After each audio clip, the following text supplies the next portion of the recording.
Yeah, I mean, geez, in my opinion, it's a really generous deal. Like, it's a much softer deal than what Brooks took to come back and play on the PGA Tour. The European Tour can only do so much to accommodate these guys. So, if you want to play in the Ryder Cup, you have to be a member of the DP World. Rory McIlroy just publicly called out his own Ryder Cup teammate in front of the entire world's golf media, and what he said should terrify every European player who ever wore that badge. This is not about LIV Golf versus the PGA Tour anymore.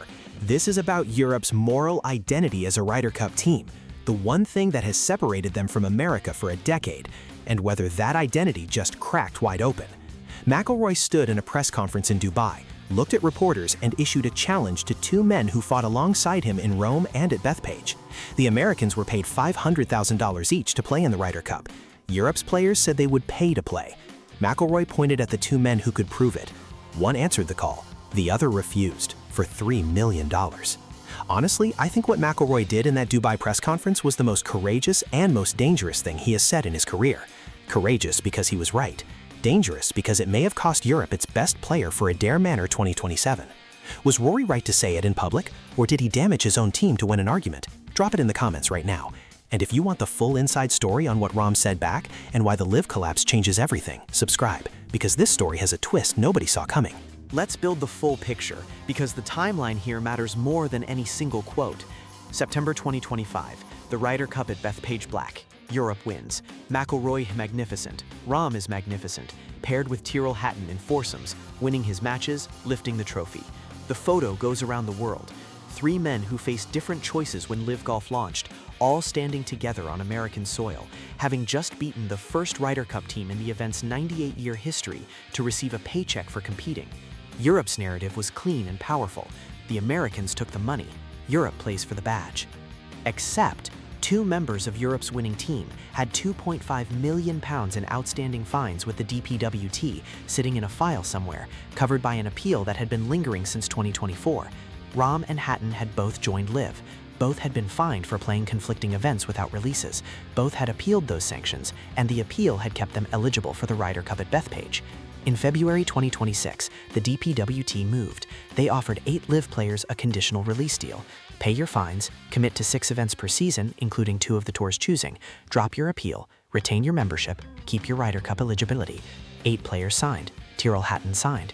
Jon Rahm said the deal was extorting players. He refused. 8 signed, 1 refused. In January 2026, at the Hero Dubai Desert Classic, 6 weeks before Rahm's decision to drop his appeal, Rory McIlroy was asked directly whether Rahm and Hatton should pay their fines. He said, "Look, this is my opinion. We went really hard on the Americans about being paid to play the Ryder Cup, and we also said that we would pay to play in Ryder Cups. There are 2 guys that can prove it." 6 words. That became the shot heard around professional golf. Rory McIlroy is the 2025 Masters champion. He is the most recognized face of professional golf outside of Tiger Woods. He is also the single most important reason the PGA Tour's pro player narrative survived the LIV war with any moral credibility. He turned down guaranteed money. He stayed. He gave free press conferences, free media appearances, free congressional testimony. He is not someone who says inflammatory things carelessly. So when McIlroy went to that Dubai press conference and said there are 2 guys that can prove it, that was not a slip. That was a deliberate, considered public pressure campaign aimed directly at his teammates. And the full context of what he said makes it even more pointed. He didn't just issue a challenge, he connected it explicitly to the pay-for-play scandal. America took $500,000 per player, the first time in 98 years of Ryder Cup history that players on either side had been compensated for competing. Europe's entire moral argument was that they play for the badge, for the honor, for each other. McIlroy then added directly that the DP World Tour was well within its rights to enforce its own rules.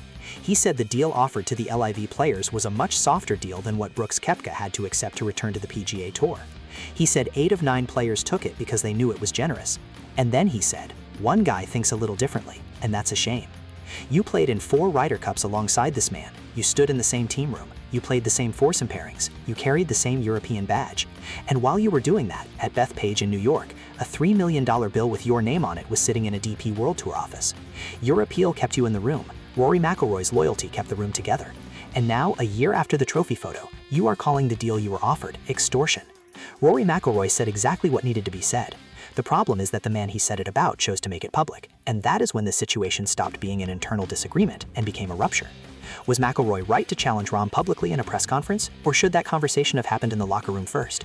And does the $3 million price tag change your answer? Drop it below. I read every single one. Jon Rahm did not stay quiet.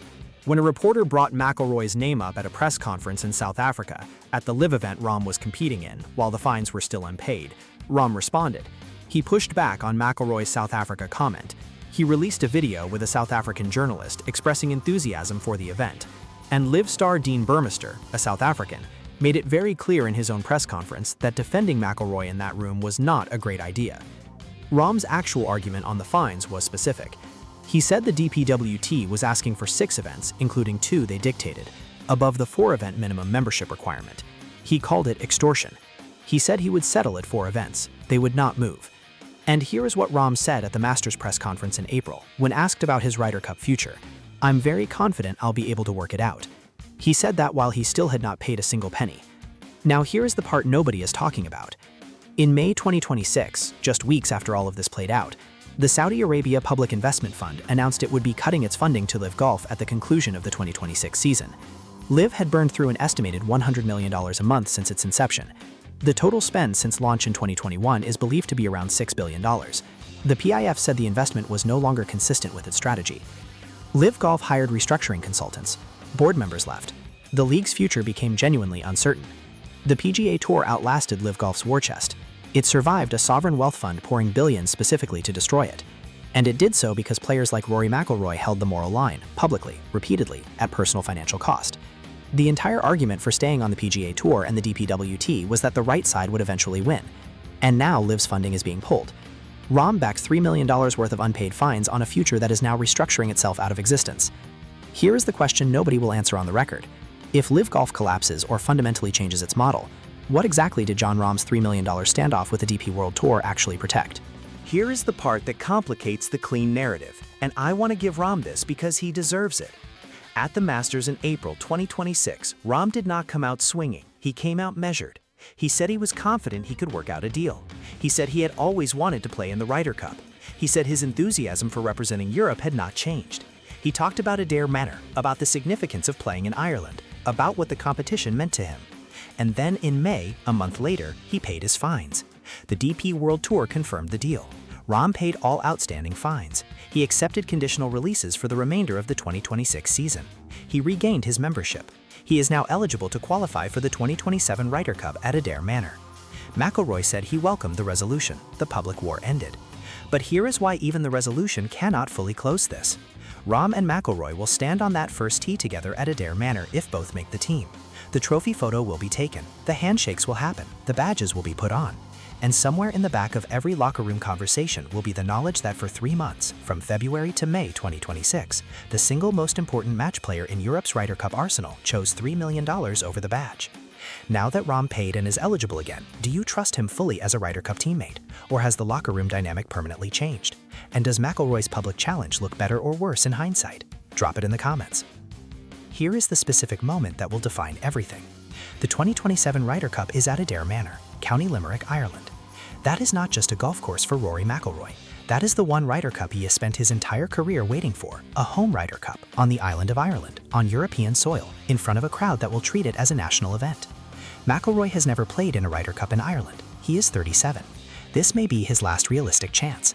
And the player he publicly challenged, the player whose fine saga dominated the first 3 months of 2026, will likely be on the same team sheet.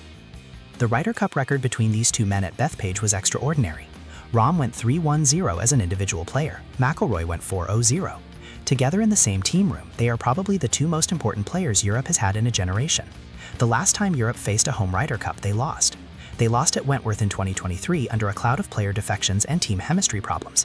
They are heading into Adair Manor with those scars still fresh. Adding a public 3-month dispute between 2 of their anchor players to that backdrop is not a small thing. That is a wound that healed on paper and may still be open in the room. Imagine you are a young European player. You have just broken through. You made the Ryder Cup team for the first time. You get to the team room and you discover that 2 of the senior players spent most of the year before locked in a public dispute over fines. That one of them challenged the other in a press conference. That the other responded through media. that the story ran for 3 months, that it was only resolved because a Saudi sovereign wealth fund stopped funding the league that started the whole thing. That is the team you were walking into. Now step back even further, because this is not really about McIlroy and Rahm. This is about what LIV Golf did to European golf's identity. It didn't just take players, it took the clarity. Before LIV, the Ryder Cup had a simple story. Europe plays for the badge, America plays for ranking points, and they take the money. After LIV, that story has asterisks. It has appeal filings and conditional releases and press conference challenges and 3-month standoffs. The moral high ground is still there. Europe still has it, just barely, and with more maintenance required than anyone expected. McIlroy's challenge to Rahm was necessary. It was right. It protected something that mattered. It just revealed how close that something came to being lost. Did LIV Golf permanently damage Europe's Ryder Cup identity, or did the resolution prove the badge still means more than the money? Drop your answer right now. Here is what we know. Rahm paid. McIlroy welcomed it. The deal is done.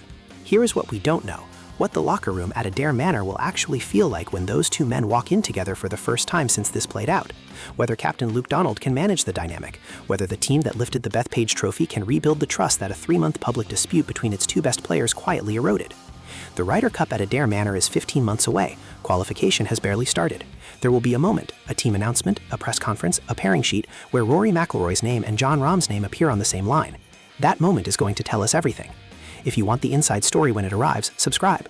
The 2027 Ryder Cup is the most complicated team in European golf history before anyone has swung a club. This story is not over.